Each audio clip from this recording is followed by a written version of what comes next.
আমরা তো এখানে তৃণমূল কংগ্রেস, আমরা তো মিশে যাচ্ছি না, কিন্তু আমরা রয়েছি তো তৃণমূল কংগ্রেস। রাজ্য বিধানসভা নির্বাচনে ক্ষমতাচ্যুতির পর একদিকে যখন জোড়াফুল শিবিরের অস্তিত্ব বাঁচাতে দেশের রাজধানী দিল্লিতে সোনিয়া গান্ধী ও রাহুল গান্ধীর দরবারে পৌঁছে গেলেন মমতা বন্দ্যোপাধ্যায় এবং অভিষেক বন্দ্যোপাধ্যায়, ঠিক তখনই কলকাতার ময়দানে দাঁড়িয়ে পাল্টা হুঙ্কার দিলেন তৃণমূল কংগ্রেসের বিদ্রোহী গোষ্ঠীর প্রধান তথা বিধানসভার বিরোধী দলনেতা ঋতব্রত বন্দ্যোপাধ্যায়। সাফ বার্তা, আমরা যারা এখানে রয়েছি আমরাই হলাম আসল এবং প্রকৃত তৃণমূল কংগ্রেস। কারণ আমরা তো এখানে তৃণমূল কংগ্রেস, আমরা তো মিশে যাচ্ছি না, কিন্তু আমরা রয়েছি তো তৃণমূল কংগ্রেস। স্বাভাবিকভাবে আমরাই তো তৃণমূল, কে কোথায় কার সঙ্গে দেখা করলো আমরা কি বলবো। তৃণমূলের বিদ্রোহী শিবিরে ক্রমাগত বাড়ছে বিধায়কের সংখ্যা। অন্তত এই বিদ্রোহী দলের প্রধান পুরোহিত ঋতব্রত বন্দ্যোপাধ্যায়ের দাবি এমনটাই। বুধবার বিধানসভার বাইরে দাঁড়িয়ে ঋতব্রত দাবি করেন ইতিমধ্যেই 58 থেকে বেড়ে সংখ্যাটা 64 হয়েছে, এই সংখ্যাটা আরো বাড়বে। মানে আমি এখন সংখ্যাটা, এখন এগুলো তো সেপারেট চিঠি করতে হবে, করব। সংখ্যাটা 64 পেরিয়ে গেছে, কালকে বলবো হয়তো 65, কাল যখন সেই এমএলএ আসবেন তখন বলবো 65। সংখ্যাটা কত দাঁড়াচ্ছে আপনাদের? 64, 64 অ্যান্ড রানিং। দিল্লিতে মমতা অভিষেকের তড়িঘড়ি কংগ্রেস শিবিরের সঙ্গে যোগাযোগ বৃদ্ধি করার ঘটনাকে কেন্দ্র করে রাজনৈতিক মহলে যখন জোর জল্পনা শুরু হয়েছে, শেষমেশ নিজেদের অস্তিত্ব টিকিয়ে রাখতে অনুগামীদের নিয়ে সরাসরি জাতীয় কংগ্রেসে যোগ দিতে চলেছেন পিসি ভাইপো। ঠিক সেই মুহূর্তেই এই সমস্ত জল্পনা উড়িয়ে দিয়ে অত্যন্ত কড়া ভাষায় নিজেদের অবস্থান স্পষ্ট করে দিলেন ঋতব্রত। তিনি সাফ বলেছেন, কে কার দুয়ারে গেল বা কে কোথায় কার সঙ্গে দেখা করলো তা নিয়ে মাথা ঘামানোর কোনো প্রয়োজন নেই। স্বাভাবিকভাবে আমরাই তো তৃণমূল, কে কোথায় কার সঙ্গে দেখা করলো আমরা কি বলবো। মিশে যায় কংগ্রেস আর তৃণমূল, তখন কি হবে আপনাদের? আমরা মিশছি না, আমরা কংগ্রেসের সাথে মিশছি না, দায়িত্ব নিয়ে বলতে পারি। আমাদের পরিষদীয় দল আমরা, এবং আমি এমপিদের যাদের সঙ্গে কথা হয়েছে তারাও কংগ্রেসের সঙ্গে মিশছেন না, এটাও আমি তাদেরটা তারা বলবেন, কিন্তু এটা আমি শুনেছি তারাও মিশছেন না। তো সংখ্যাগরিষ্ঠ এমপি কংগ্রেসের সাথে মিশছেন না, সংখ্যাগরিষ্ঠ এমএলএ, সংখ্যাগরিষ্ঠ মানে কি এখন তো সংখ্যাটা উত্তরোত্তর বৃদ্ধি পাবে, তারাও মিশছেন না।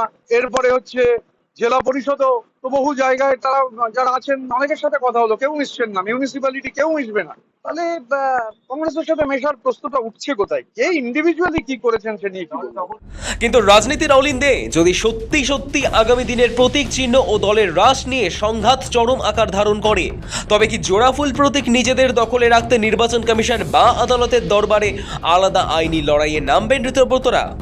এই জল্পনা অবশ্য এখনই পুরোপুরি খোলসা করতে চাননি তৃণমূলের বিদ্রোহী বিধায়ক। শুধু বলেন, কালকের কথা আগে থেকে 100% বলা যায় না, যা পরিস্থিতি তৈরি হবে সেই অনুযায়ী দেখা যাবে।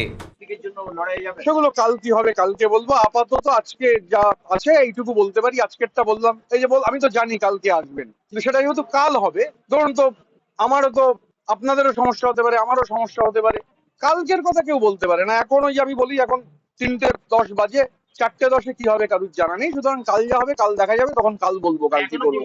সংখ্যাটা কত দাঁড়াচ্ছে আপনাদের? 64, 64 অ্যান্ড রানিং। যদিও এই পরিস্থিতিতে মুখ খুলেছেন তৃণমূলের বিধায়ক কুণাল ঘোষও।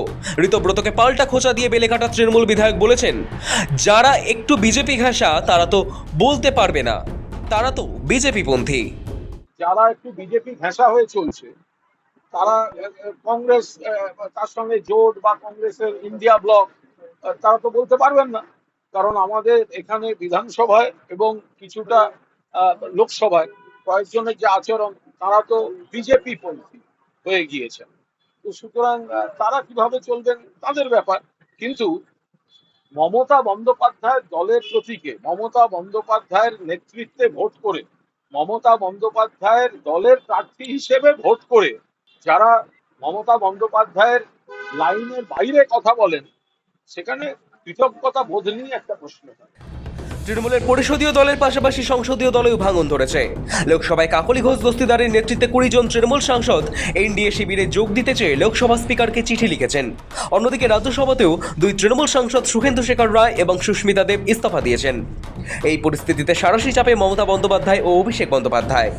তারা দিল্লিতে সোনিয়া গান্ধী সহ কংগ্রেস শীর্ষ নেতৃত্বের সঙ্গে লাগাতার বৈঠক করেছেন। সূত্র বলছে, মমতাকে কংগ্রেস যোগদানের প্রস্তাব দেওয়া হয়েছে। তৃণমূল নেত্রী মমতা বন্দ্যোপাধ্যায় কংগ্রেসে যোগ দেবেন কিনা তা নিয়ে জল্পনার মাঝেই রাজ্যে বিরোধী দলনেতা ঋতব্রত বন্দ্যোপাধ্যায় দাবি করলেন, তারাই তৃণমূল, কংগ্রেসের সঙ্গে তারা মিশে যাচ্ছেন না। তবে বড় বিষয় হলো, সত্যিই যদি মমতা অভিষেক কংগ্রেসে যোগ দেন, তাহলে রাজ্য এবং জাতীয় স্তরে তৃণমূলের ভবিষ্যৎ কি হবে? যারা নিজেদের আসল তৃণমূল বলে দাবি করেছেন, তাদের ভবিষ্যৎই বা কি হবে তা নিয়ে প্রশ্ন উঠেছে রাজনৈতিক মহলে।